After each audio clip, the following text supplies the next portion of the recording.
नमस्कार। आज हम देखते हैं कि किसानों की समस्याएं कितनी है। किसी को अगर पूछा जाए तो बोलेगा हजारों समस्या है। नहीं, 4 ही समस्या है बेसिक। पहली समस्या है सरकार। सरकार ये समस्या है। सरकार के नीति नियम, सरकार के एक्सपोर्ट के नियम, इंपोर्ट के नियम, बीज के नियम, सीड के नियम, खाद के नियम, ये सब हमारे नियंत्रण में नहीं है। हमारे लिए समस्या हो गई है आज सरकार। और हम अपेक्षा करते हैं सरकार हमारे लिए कुछ करे। नहीं करेंगे, सरकार कुछ नहीं करेगी। दूसरी समस्या है नेचर। कब बारिश आती है, कब नहीं आती है, कैसी आएगी, कैसी नहीं आएगी, ये हमारे हाथ में नहीं है। और वो बारिश उटपटांग आती है तो देखो सरकार और ये जो बारिश के जो माने मेजरमेंट करने वाले जो है मौसम विज्ञानी हैं, वो भी हमें गलत अनुमान करते हैं, गलत अनुमान देते हैं। क्योंकि उनका सीड कंपनियों के साथ में, उनका इंश्योरेंस कंपनियों के साथ में टाई अप हो चुका है। तो ये भी अब सिस्टम हमारे लिए समस्या हो गई है। तीसरी समस्या हमारे लिए बाजार है। बाजार हमारे नियंत्रण में नहीं है। कब बाजार कहाँ चले जाएगा, किस तरीके से चले जाएगा, ये हमारे नियंत्रण में नहीं है। तो ये 3 समस्याएं जो है, ये समस्याएं हमारे नियंत्रण के बाहर है।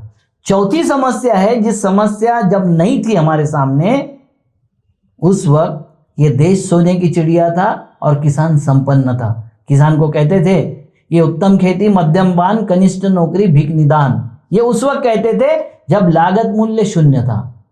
मजदूरी देते थे हम, तो हमारा यहाँ जो उत्पादन होता था उसके तौर पर हम देते थे। मजदूर भी हमसे वही लेता था और सब लोग हमसे उसी की अपेक्षा करते थे।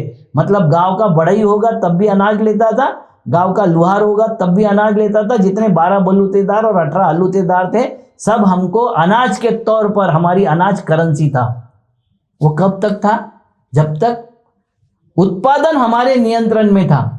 मगर सरकारों ने हमारे ऊपर हरित क्रांति थोप दिया और हरित क्रांति थोप पे हमारा उत्पादन तो बढ़ा दिया, इनकम नहीं बढ़ा। उत्पादन बढ़ने से इनकम नहीं बढ़ता।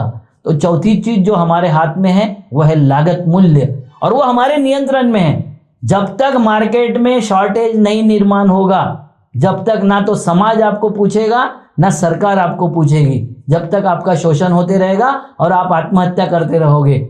आपको उपज को नियंत्रण में लेना चाहिए, क्वालिटी प्रोडक्शन होना चाहिए, क्वांटिटी प्रोडक्शन नहीं। जब तक आप क्वांटिटी के पीछे भागोगे, आपका सर्वनाश अटल है। आप अगर क्वालिटी के पीछे भागोगे और आपकी क्वालिटी आपके नियंत्रण में होगी, आपका बाजार आपके नियंत्रण में आ जाएगा, सरकार आपके नियंत्रण में आ जाएगी। कुछ लोग हमको ये करते हैं कि देखो श्रीलंका ने इसी तरीके से जो केमिकल है वो बंद कर दिया और जैविक खेती का निर्माण कर दिया।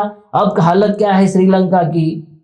मेरा ये कहना चाहता हूं मैं, इस जमीन की इतनी उर्वरा शक्ति है आज भी, और ये जमीन इतनी बड़ी है और यहाँ का मेहनतकश आदमी इतना मेहनतदार है कि वो अपने जरूरत का पैदा कर सकता है। उस वक्त शॉर्टेज हुआ था तो हमारे पीछे घूमते थे। आज सरप्लस है उनके पास में तो हम उनके पीछे घूम रहे। किसानों, अन्नदाता मत बनो, आप व्यापारी बनो, आप उत्पादक बनो। जब तक आप उत्पादक नहीं बनोगे, जब तक कुछ नहीं होगा। एक आपको दाता बोलता है, दूसरा आपको भिखारी बोलता है। हमको समझ में नहीं आ रहा है हम क्या है।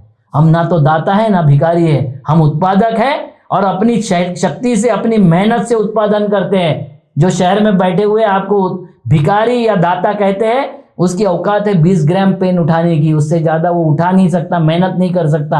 आप सोच लो, एक कलेक्टर भी होगा और उसकी नौकरी चली जाए किसी आरोप में, कुछ नहीं कर सकता। बोझा भी नहीं उठा सकेगा, रिक्शा भी नहीं ढो सकेगा और खेत में मेहनत भी नहीं कर सकेगा। जीना कैसे है उसके समस्या उसके सामने हो जाएगी।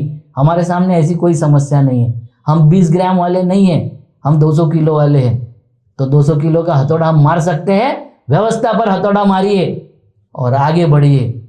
जब तक किसानी की फसल आपके नियंत्रण में नहीं आएगी, दाम आपके नियंत्रण में नहीं आएगा और सरकार भी आपके नियंत्रण में नहीं आएगी।